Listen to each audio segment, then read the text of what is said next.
Hi, and welcome to Crash Course Catholicism, a podcast about Catholic teaching and why it makes sense. I'm your host, Caitlin West.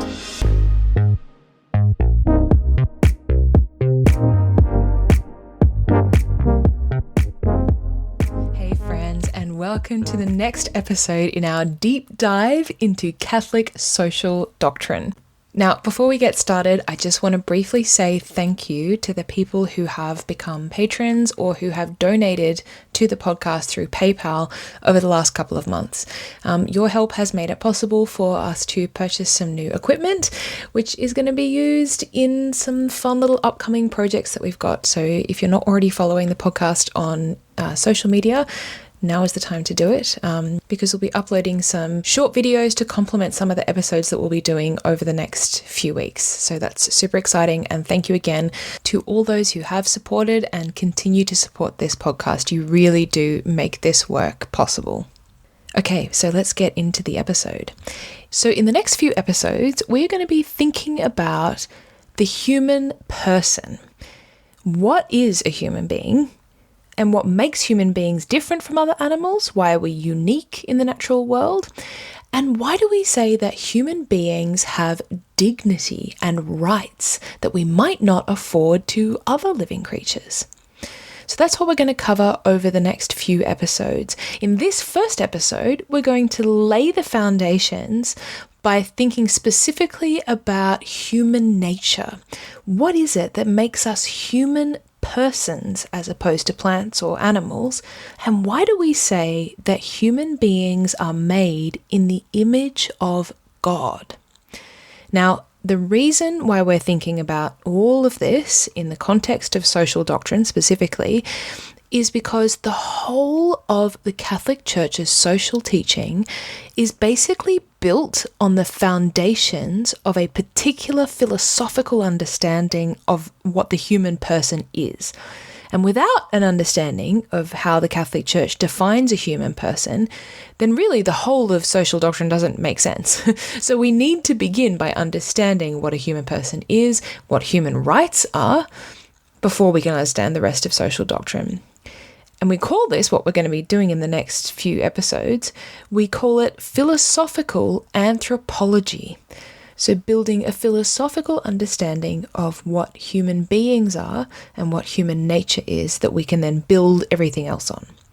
So let's begin with a quote from the Compendium of the Social Doctrine of the Catholic Church, which highlights the centrality of the human person.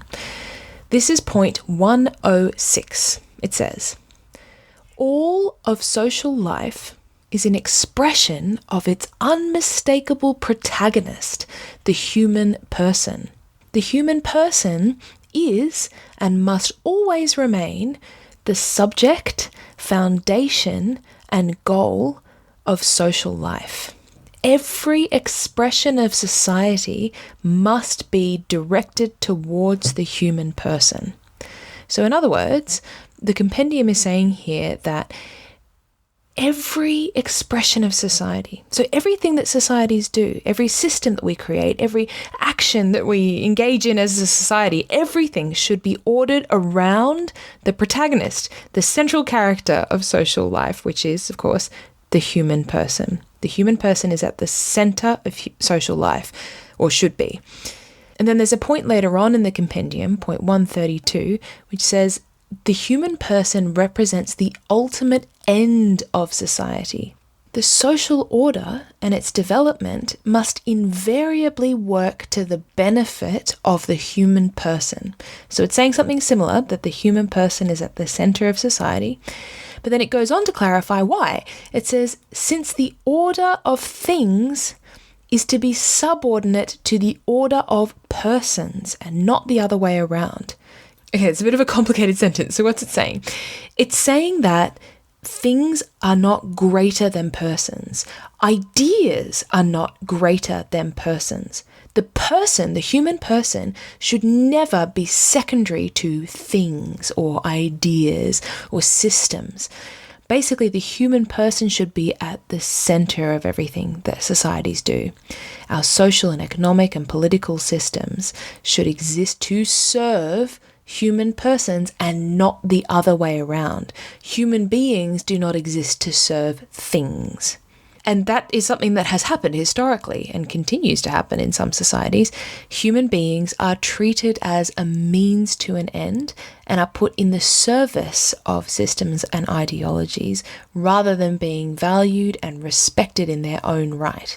So we can think of like totalitarian regimes where human rights are violated for the sake of an abstract ideology like communism or nationalism.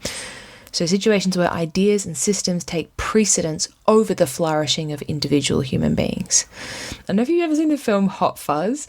I mean, if you haven't, full disclosure, there is a lot of like violence and swearing in that film, so it's not for everyone, but I think Hot Fuzz has a really good example in it of what happens when you violate individual rights for the sake of like an abstract idea or a system. So in the film, and this is a spoiler, so block your ears if you don't want spoilers, in the film, there's a group of people who, in a particular community, who keep murdering other members of their community who are committing minor offences. So like shoplifting, things that disturb the peace. And the excuse that these people use for committing these murders is that they are for the greater good. And they keep saying that it's for the greater good. And that's such a good example because it's like, what do you mean when you say the greater good? Like, what is the greater good? You're talking about an abstract idea, or you're talking about the good of the collective, the community as a whole. But in the process, you are ignoring and even violating the rights of individual human beings within your community. And those are the people who make up your community. And it's very clear in the film that that is the wrong thing to do. So any system that prioritizes an ideology like nationalism or capitalism or environmentalism or socialism or feminism or any ism that you can think of, the veganism, over the rights and needs of human beings, individual human beings, that system can never be considered morally just. Even if the system or ideology in and of itself isn't necessarily morally negative, it can become unjustifiable if it starts to take precedence over the rights of individual human beings. So for example, if we were to say that the environment is being destroyed and the world is overpopulated, so for the sake of the environment and the future of the planet, we need to kill off a portion of our current population. Well, that would never be morally justifiable. And the reason why is because every single human being matters. Every single human being has inherent value and rights and equal dignity and worth, no matter who they are or what their social or economic status is. So for that reason, all societies should serve the dignity of every human person. Now, this belief that all human beings have equal dignity and rights and that they should be placed at the center of social life might sound to some people kind of obvious and basic, like obviously we should never subordinate human beings to things or ideologies. But actually, this belief in individual human rights and dignity only really works if we believe in a God who has created us in his image and created us with dignity. Without that belief, it's actually a much more difficult position to sustain than we might think. And we see this in the world around us. There are people who would question this idea that the human person is like at the pinnacle of creation. And they would take the position that it isn't necessarily true that human beings should never be subordinated to ideas or ideologies. So for example, just the other day, I was watching a lecture that was all about how it is wrong for human beings to place themselves at the pinnacle of creation, and that this is something that humans have historically done and that it's wrong. We've gone around kind of swanning around and acting like we're better than the rest of nature and that we're higher beings, when in fact we're all just material. We're all just animals, and we might be more intelligent animals, but really we're just another cog in the wheel. We're just another part of the natural environment, and we have no right to place ourselves above other creatures and to say that we have some kind of unique status and rights that other animals might not have. And that might sound like a kind of extreme position to take, But it actually makes a lot of sense if you don't believe in God and you do believe that we are all just matter and human beings are just intelligent animals. Like, if human beings are just highly evolved apes, then it's true that there's nothing fundamentally different about us human beings compared with the rest of creation. It's just that we've progressed further in our evolution. So yeah, why should we pretend to have more rights than any other animal? But as Catholics, of course, we believe that there actually is something different about humans that does make us unique and gives us particular rights. We believe that humans are not just more intelligent or more complex than other animals, but that we actually have a different kind of makeup altogether. So, what is it that makes us different from the rest of nature? Well, this comes from the Compendium of Social Doctrine, point 108. It says, "The fundamental message of sacred scripture proclaims that the human person is a creature of God and sees in his being in the image of God the element that characterizes and distinguishes him." Okay, so what is that quote saying? Basically, it's saying that the foundation for our uniqueness and our dignity is the fact that we human beings, unlike all of the other animals, we are created in the image of God. So we believe that everything is created by God, so everything has value in that sense, but we are the only material beings that are made in the image of God. And that is what characterizes us, so it makes us what we are, and it distinguishes us, so it sets us apart from the rest of the natural world. Okay, so what does it mean to say that we are made in the image of God? Because that can be a kind of confusing thing to say. Like, does it mean that we look like God? That we superficially have the same appearance as God? Well, I mean, that's confusing because God doesn't God the Father at least doesn't have a body, so that doesn't work. No, that is not what we mean when we say that we are made in the image of God. What we mean is that our nature kind of bears a likeness to God in a finite way. That God has allowed us to participate in certain attributes of his in a way that no other animal does. Okay, so what are those attributes? Well, this is what the Catechism says in point 357. It says that the human person is capable of self-knowledge, of self-possession, and of freely giving himself and entering into communion with other persons. Further, he is called by grace to a covenant with his Creator, to offer him a response of faith and love that no other creature can give in his stead. So that's a bit of a mouthful, so let's go through it line by line. So the first thing the Catechism is pointing out here is that the human person is capable of self-knowledge. So that's a crucial word there, knowledge. Another word that we can use is intellect. Human beings have a capacity to know things in a different way from other living creatures. We have a different kind of intelligence from animals. I think I might have said this before, but it's like no matter how long evolution progresses over the next however many thousands of years, we would never expect to see elephants at university or like meerkats writing novels or turtles hosting podcasts. And the reason for that is because human beings, like, it's not just like we're just at another point on the same spectrum as other animals. We're just smarter and more evolved than other animals, and other animals could potentially catch up to us. No, it's that we are on a whole other kind of spectrum. Our intellect, the way that our brain works, is very different from the way that the brains of other animals work. Human beings have a capacity to think abstract thoughts and to reason. So we can conceptualize not only that some things are right or wrong, but also why they might be right or wrong. And we can understand concepts like mercy and justice and truth.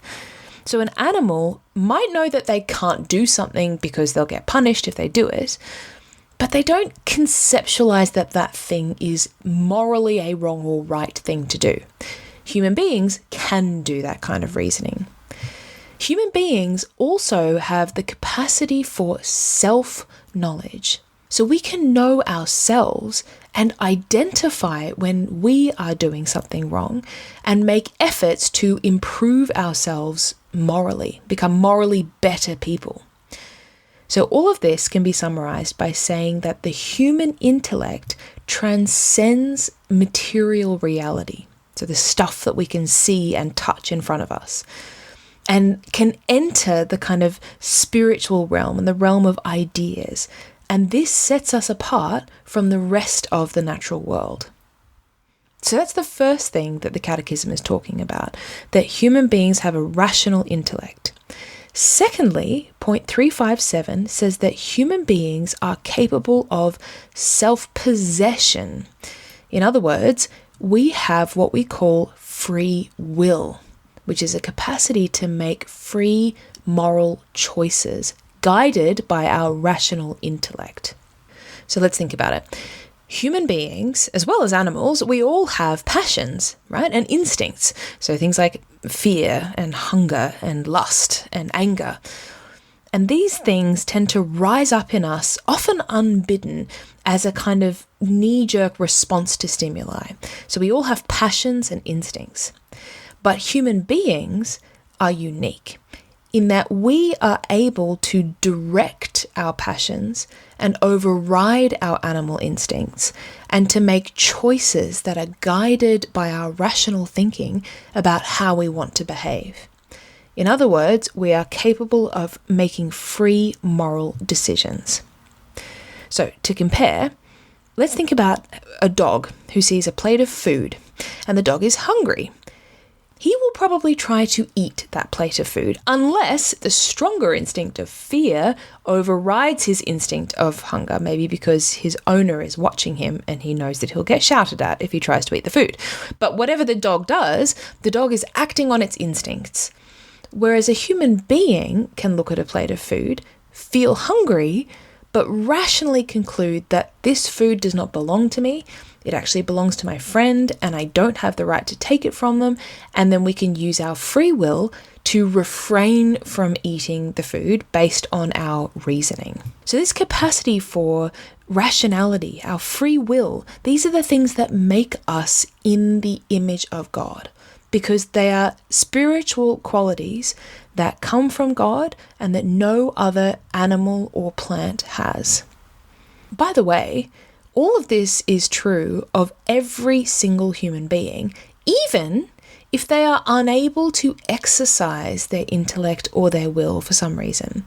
So for example, if you are in a coma or you're a baby or you have advanced dementia, so if for some reason you cannot use your intellect or will, you still, by your nature, have that capacity. It's still in your nature as a human person. Now, the fact that we're made in the image of God has some important consequences for our lives as human beings. First of all, our intellect and will makes us capable of self-giving and what we call communion with others. So let's return to that quote from the Catechism, point 357. It says, the human person is capable of self-knowledge and self-possession and of freely giving himself and entering into communion with other persons. So what do we mean by that word communion? Well, what we're talking about is an experience of mutual love and self-giving between people. So the mutual free gift of self, that's what we mean when we say communion. Now, the highest natural form of that free gift of self between human beings is, of course, marriage. Because in marriage, you give your whole self, body and soul to another person, and they do the same for you. So that's the highest natural form of communion, but communion can appear in any human relationship. We experience it wherever we have a shared attitude of love and mutual self-giving. So perhaps there's someone in my life to whom I give my time or my attention or my care. Maybe I share my possessions with that person or I do things for them and they do the same for me. And in that relationship of communion, I'm giving myself to that person, not because they have something that I want or because they're serving a purpose for me, but purely out of love for them and out of recognition of their inherent worth as a human being and respect for their dignity, and vice versa. So that's what true communion looks like, the free and mutual gift of self. And it's something that every human person can enter into with any other human person. It doesn't have to be someone that you know personally or that you have an existing relationship with. Anyone that we can approach with that attitude of charity and a willingness to share what I have with them to achieve that good, and they have the same attitude towards me, then we can say that we are in communion with that person. So this capacity for communion arises directly out of the fact that we have a rational intellect and a free will. Because when we think about it, communion is only possible through a free gift of self. And that free gift of self requires an intellect and a will. The second consequence of our being made in the image of God is that we have a capacity to enter into relationship not just with other human beings, but also with our Creator, with God Himself. So that point from the Catechism says that the human person is called by grace to a covenant with his Creator, to offer Him a response of faith and love. So just like how we can give ourselves to other people, we can also give ourselves to God. Not only that, but we can enter into a covenant with God. Okay, so what's a covenant? Well, a covenant refers to the total and complete gift of the whole self to another person. So it's not just a case of giving time or money or possessions to another person. A covenant is the highest form of communion where we give our whole selves to someone else and they give their whole self in return. So that's why we refer to marriage as a covenant. So in God's covenant with us, God freely gives Himself to us in grace, and we are then invited to respond with the gift of our whole selves in faith and love. So the fact that we're made in God's image means that we're not just capable of giving ourselves to God, but we're actually made for that. We are made to enter into a covenant with God. It's in our nature. So this comes from the Compendium, point 109. It says, "The likeness that human beings have with God shows that the essence and existence of man are constitutively related to God in the most profound manner." Okay, so what's it saying there? Well, basically what the compendium is saying is that the fact that we are made in the image of God, that God has allowed us to participate in certain perfections that exist in Him, i.e. our intellect and our will, this fact actually completely shapes and directs our whole lives and our purpose. It creates a deep bond between ourselves and God and means that every single person is ordered towards God and seeks God. So it's kind of like when we think about the relationship we have with our parents, right? We come from our parents, and so many of our characteristics and mannerisms and our tendencies and aspects of our personality have been shaped by that relationship that we might have with our parents. And that creates a deep and unique connection that is different from the connection that we might have with friends, for example.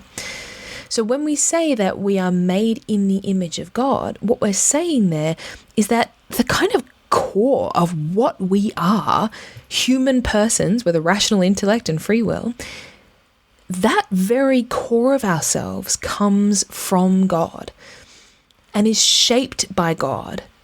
And that creates this deep connection between ourselves and God. And it means that every single human person is ordered towards God. So that profound and unbreakable connection with our Creator shapes our whole lives. So the compendium goes on to say that the whole of man's life is a quest and a search for God. This relationship with God can be ignored or even forgotten or dismissed, but it can never be eliminated. Among all the world's visible creatures, only man has a capacity for God. The human being is a personal being created by God to be in relationship with Him. Okay, so to recap, the fact that we are made in the image of God with an intellect and free will means that we are capable of entering into communion and freely giving ourselves to others. We are also capable of freely entering into a loving relationship with God, our Creator. And in fact, we all have an inbuilt longing for that relationship. These things sit at the very heart of human nature, what it is to be a human person as distinct from an animal or a plant. So our intellect and our will, our capacity for communion and our desire for God, these are qualities that are inherent in every single human person, regardless of whether or not they're recognized or exercised. Now, these qualities, this fact that we're made in the image of God, this is the foundation for our human dignity. So, first of all, what does it mean to say that human beings have dignity? Well, dignity refers to a particular and unique value that human beings have. In other words, because we are unique in the created world, and we have this kind of transcendent destiny for heaven and God, we have this unique value, and with that comes certain rights. So when it comes to animals, of course animals have value because they were created by God. And so that means that we shouldn't treat them cruelly and we shouldn't mistreat them. However, we can legitimately use an animal to achieve a certain end. So we can use an animal for food or clothing, for example. But we can't say the same of human beings. It is never okay for us to use a human being to achieve an end. Another way to say it is to say that it is never okay to objectify a human being, to treat them as an object or a thing or a means. A human person has inherent dignity, and that means that they are an end in and of themselves and they should never be used or objectified. I like how the Catechism puts it in point 357. It says, "The human individual possesses the dignity of a person who is not just something, but someone." Every single person is someone and not something. So, all of this leads us back to the point that we made at the start of the episode. We began with this idea that the human person should be the ultimate end of society, and that all of our systems and choices and actions should serve the human person and not the other way around. And as we've said, this position is difficult to justify if human beings are just intelligent animals. But if human beings are more than just material, if we are made in the image of God with a rational mind and a free will, and with this need to enter into meaningful social relationships and to pursue a relationship with our Creator, then this idea does make sense. So these are the key facts about the human person that distinguish us from everything else in nature. And they are the foundation for our human dignity.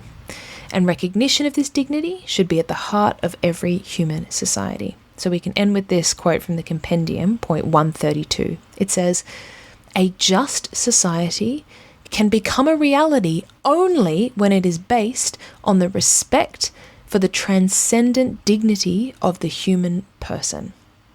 Cool. So that's it for today. In our next episode, we're going to kind of unpack the consequences and implications of these ideas. We're going to think about some of the different dimensions and aspects of the human person that follow on from the fact that we have in intellect and will and we're made in the image of God. So we're going to think about how every human person has freedom and responsibility. Every person is unique and unrepeatable, and every single person is equal in dignity. And these dimensions of the human person form the basis for our fundamental human rights. Cool. Awesome. Well, thank you for hanging out with me in this episode. I can't wait to continue unpacking this topic of the human person. Love a bit of philosophical anthropology. Have a fantastic fortnight, and I will talk to you later. Okay, bye.